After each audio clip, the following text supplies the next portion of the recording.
बड़ी खबर उत्तर प्रदेश के जनपद अयोध्या से है, जहां 2 दिन पूर्व हुए दलित युवती जघन्य हत्याकांड मामले पर पुलिस की चुप्पी ने अब उसकी सक्रियता और मिशन शक्ति जैसे अभियानों की सार्थकता पर बड़ा सवाल खड़ा कर दिया है। मामले को लेकर सपा नेताओं द्वारा तल्ख तेवर अख्तियार करने के बाद अब हर वर्ग से मुखालफत की गूंजें सुनाई देने लगी है। इस बीच पुलिस एक व्यक्ति को हिरासत में लेकर पूछताछ कर रही है, जिसकी पुष्टि एसएसपी राजकरण नैयर भी करते हैं, लेकिन हत्याकांड के दूसरे दिन की देर शाम तक ये बताने की स्थिति में नहीं था कि हिरासत में लिए गए व्यक्ति का हत्याकांड से क्या सरोकार है।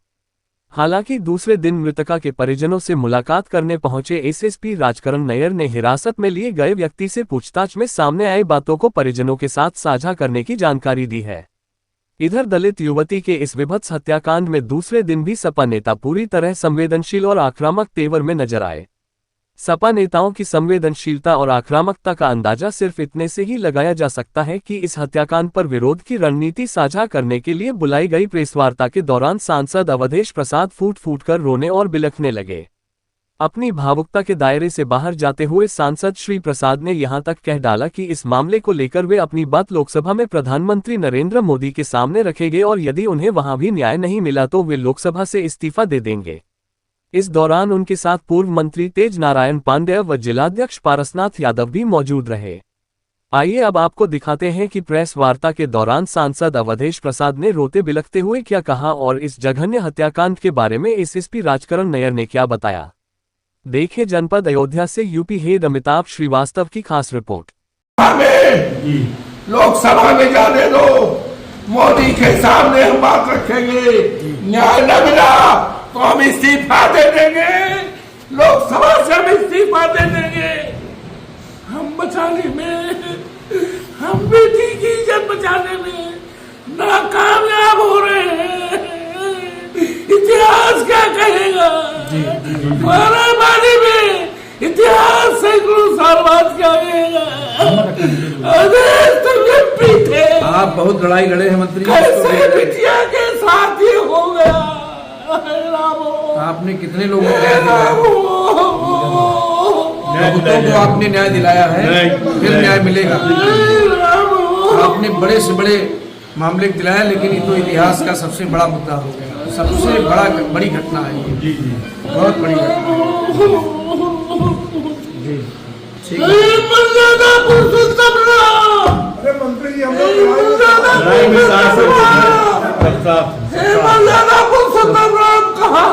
सब साथ में है। कहाँ हो सीता मैया, कहाँ हो?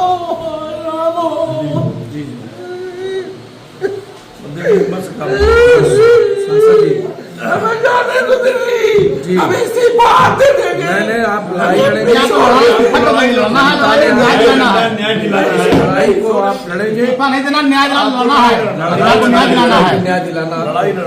आप तो हर लड़ाई को लड़ते हैं, लड़ना है, परिवार को न्याय दिलाना है, दोषियों को फांसी दिलानी है, इस्तीफा नहीं देना है आपको इस्तीफा देने के लिए नहीं, परिवार को न्याय दिलाने के लिए, ऐसे दोषियों को सजा दिलाने के लिए चुना गया है। अयोध्या को सुरक्षित रखने के लिए आपको सांसद बनाया। और क्या, जो भी दुर्दांत अपराधी है बख्शे नहीं जाएंगे।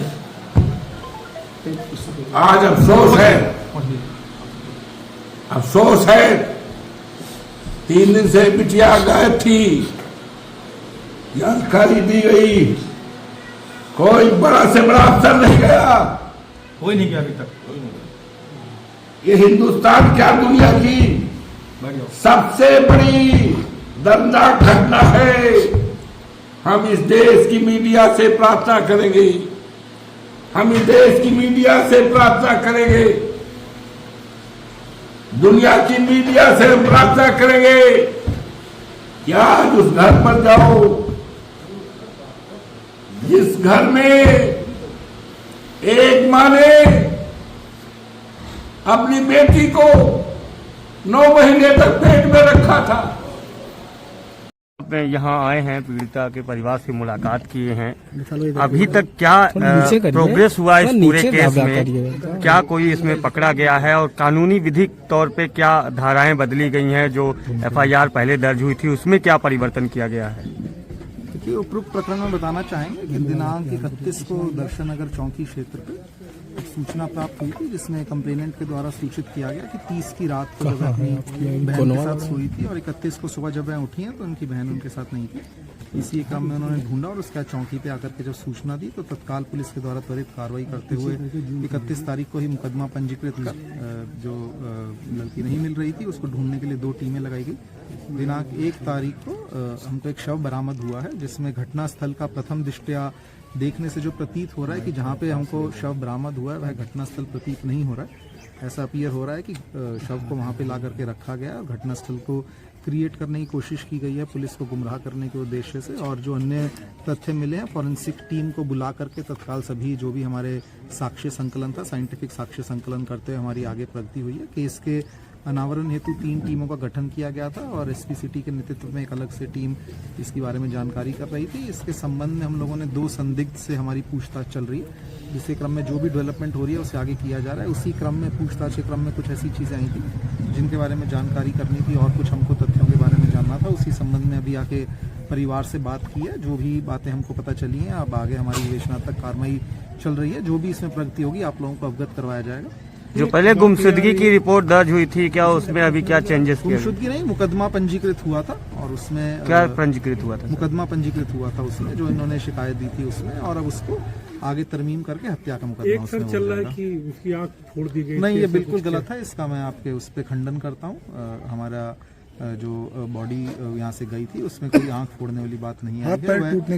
पैर टूटना आंख तोड़ने वाली जो बात आई है वह ना चोटों में कोई उसका समर्थन है ना ही वह सत्य है। उसका खंडन करता है। परिवार के लोगों का लगातार कहना कैसी चीजें सामने आई थी? जी हम परिवार के लोगों से लगातार बात करके वही जानकारी कर रहे हैं। वह जैसा मैंने आपको कहा कि घटनास्थल अलग है और बॉडी कहीं और मिली है तो कुछ पोस्टमार्टम चोटें भी होती हैं जो घटनास्थल तक बॉडी को लाते समय हो सकता है लग गए, लेकिन कोई भी ऐसी चीज जैसा आप कह रहे हैं वैसी चीज नहीं है। प्रथम दृष्टया इस पूरी घटना में कितने लोग इस घटना को कायद करने में क्या लगता है कितने लोग शामिल हो सकते हैं? देखिए क्योंकि जैसा मैंने आपको कहा अभी हमारी पूछताछ काफी आगे की स्टेज पे है।